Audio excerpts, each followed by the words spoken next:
on the banks of the Sindh River, where the roots of history are mingled into every layer of the soil. In that fertile land once bloomed the childhood of human civilization.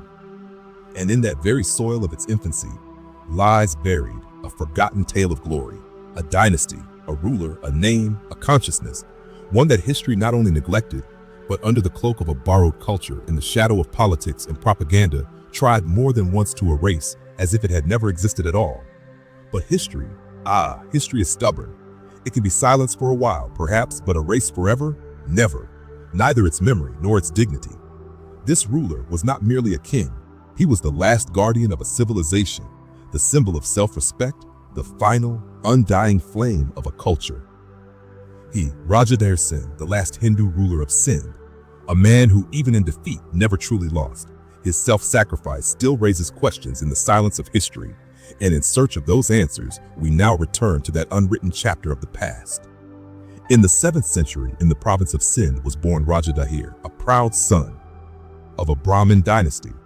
His father, Raja Chach, was once merely a minister, but through exceptional intellect and unshakable leadership, he became worthy of the throne. After his death, Dahir took the reins of the kingdom. Raja Dahir was a strict yet just ruler. He governed with a firm hand, but for the welfare of his people, he was compassionate at heart and always ready to act. Under his rule, the Hindu, Buddhist, and Jain communities lived as a shining example of coexistence and mutual respect. He was a patron of education. Many learning centers and universities flourished on the land of Sindh, where scholars from far-off lands came to acquire knowledge. Dahir was at once the bearer of culture, the guardian of justice, and a great ruler, deeply responsible towards his subjects. At that time, the skies over Sindh were still calm, but in the air, there was already a scent of impending danger. The governor of Baghdad, closely aligned with the Umayyad Caliphate, in a bid to establish his authority beyond dispute, sentenced 2 Arab nobles, Muawiya and Muhammad Alafi, to death. The 2 fled, desperate and breathless, until they reached the province of Sindh, falling at Raja Dahir's feet, pleading for refuge, pleading for the gift of life. Raja Dahir granted them shelter. But the news soon reached the governor of Baghdad, who wrote a letter to Raja Dahir demanding that Muawiya and Muhammad Alafi be captured and sent back to Baghdad. But upon reading the letter, Raja Dahir immediately refused. He declared with unwavering resolve, "Those who are my guests, who have sought the gift of life from me, I cannot hand them over to the enemy." This decision enraged the Arab rulers. On the caliph's orders, Al-Hajjaj launched an attack on Sindh.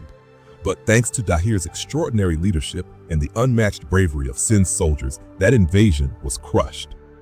Al-Hajjaj was forced to retreat in humiliation. A few years later, another grand pretext was prepared. According to the Chashnama, a ship carrying Arab women from Sri Lanka was looted by pirates at the port of Debal in Sindh.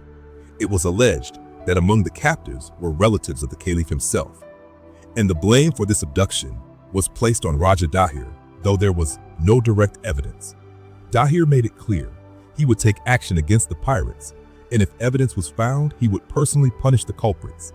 But without waiting for this response, the Umayyad Caliph declared war. This time, they brought forth a new name, a mere 17-year-old commander, Muhammad bin Qasim, the nephew of Al-Hajjaj. By spreading the emotional tale of women's abduction, the war was given the mask of justice. But according to historians, the real aim was clear: the wealth of Sindh and its strategic location. It was a shrewd conspiracy of religion, politics, and trade in the service of imperial expansion. And the truth was only this: the conflict was inevitable. For the Arab Caliphate sought to bring Sindh under its rule, and Dahir was the last fortress of resistance. In 712 CE, the skies over Sindh turned black. Muhammad bin Qasim advanced to the frontier with a vast army at his command. A young commander with only one goal: the fall of Dahir. Outnumbered, outmatched in arms and equipment, yet Raja Dahir did not retreat. He knew this was not merely a war. It was a battle for existence itself.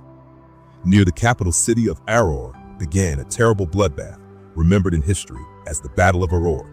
Dahir left his throne and stepped onto the battlefield, not as a king, but as a warrior. Until his final breath, he fought with his chest held high. But before the modern battle tactics and the overwhelming numbers of the Arab army, his resistance was finally broken. Raja Dahir was martyred there on the battlefield, the death of a matchless hero. Both his queens, too, fought fiercely in the field and embraced death, as if they were not merely the king's wives, but living, breathing symbols of freedom. Dahir's sons followed their father's path, trying to continue the resistance. But before the organized Umayyad forces, they too were ultimately defeated. The war ended, but the self-sacrifice of Dahir's family and the valiant soldiers of Sindh remained an immortal saga in history. Their defeat was no defeat. It was the triumph of a great ideal, a place where honor could not be sold and where the word surrender had no meaning. After Raja Dahir's death began the ruthless vengeance of the Arab army. On Muhammad bin Qasim's orders, most members of Dahir's family were captured and mercilessly executed. Across the province of Sindh spread looting, forced conversions, mass killings. Only 2 princesses survived, Surya Devi and Pramila Devi. By the caliph's command, the severed heads of Raja Dahir, his 2 queens and his sons, along with plundered treasures and hundreds of beautiful Sindhi women, were sent to Damascus, the princesses among them destined for the harem of Caliph Walid ibn Abd al-Malik. Children and young men were turned into slaves, but Surya Devi and Pramila Devi did not bow. To protect their honor and to take revenge on Qasim, they chose an unprecedented course of action.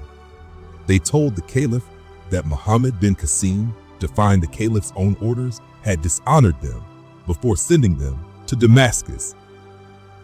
The enraged caliph immediately ordered that Muhammad bin Qasim be wrapped alive in animal hide and sent to Damascus. Following the command, soldiers bound him in fresh leather, sealed him inside a wooden crate, and sent him off. But along the way, the young commander suffocated to death. When his lifeless body reached Damascus, Surya Devi stood tall in the middle of the royal court, and there she revealed her plan. She declared an invader can be defeated not only through battle, but also through intellect and self-sacrifice. After this, the 2 princesses in the open royal court lit the final flame of their honor and committed self-immolation. The courage of these women left a deep mark on Damascus and across the Arab world. Its impact was so profound that even Caliph Walid himself was shaken. Just a few days later, facing extreme criticism, the caliph suddenly died. The self-sacrifice of Surya Devi and Pramila Devi became an eternal glory in history. A reminder that a woman is not only an image of compassion, but at times the silent fire of vengeance. After the fall of Sindh began a new chapter, the spread of Islam and the disappearance of an ancient civilization. Hindu and Buddhist centers of learning were destroyed. Countless temples and Buddhist monasteries were turned into mosques. One by one, all the signs of a golden era vanished. And yet, not everything was lost. Though Raja Dahir's name may not be found in school textbooks in the hearts of ordinary people, he still lives on as a fiery monument to courage, self-sacrifice, and culture. Some consider him a controversial figure, while others say he was the last sentinel who fought on until the final moment of existence. Perhaps Raja Dahir could not win the war, but he left behind an ideal that refuses to yield even to the storms of time. His self-sacrifice and the indomitable courage of his family teach us this. A battle fought for the protection of honor and culture is never in vain. That history can never be erased. Even today, in some hidden corner of Sindh, someone might still say, "He was our last king," the symbol of our self-respect. Friends, if this story touched your heart, do show your support by giving it a like. Don't forget to share your feelings in the comments. Who knows, your thoughts might inspire someone else too. And to discover more such unheard tales from history, glorious legends, and the fascinating chapters of ancient Indian culture, make sure to subscribe to our channel. Tap the bell icon so you never miss an update. Come, let us rediscover together our lost heritage, the forgotten stories of India.